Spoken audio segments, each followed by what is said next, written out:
जैन समाज का क्षमावन, जाने या अनजाने में मुझसे कोई गलती हुई हो तो मुझे माफ कर देना। भरे मन से सबके सामने अपनी गलतियों के लिए माफी मांगने लगे केंद्रीय मंत्री ज्योतिरादित्य सिंधिया।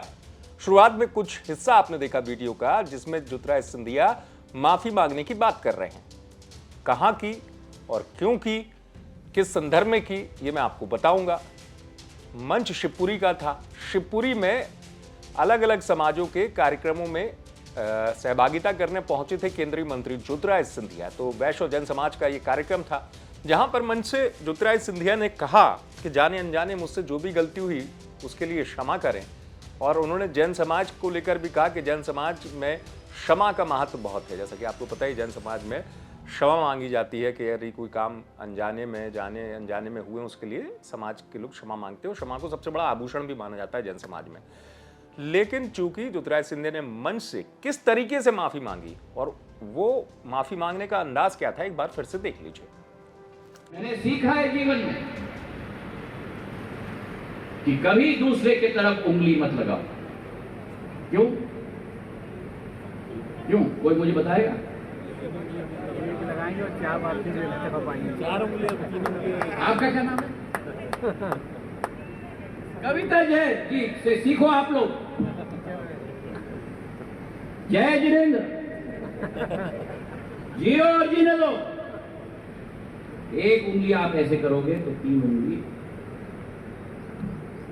तो ये करने का आदत हमें बंद करना चाहिए। और उल्टा, जैन समाज का क्षमावन, जाने या अनजाने में मुझसे कोई गलती हुई हो तो मुझे माफ कर देना। ज्योतिरादित्य सिंधिया माफी मांग रहे हैं और उंगली का भी जिक्र कर रहे थे, आपने सुना होगा। दरअसल ज्योतिरादित्य सिंधिया शिवपुरी में पहुंचे, अलग अलग समाज के कार्यक्रमों में उन्होंने हिस्सा लिया। जो अलग अलग समाजों ने आयोजित किए थे कार्यक्रम, शिवपुरी प्रवास पर पहुंचे थे केंद्रीय मंत्री ज्योतिरादित्य सिंधिया।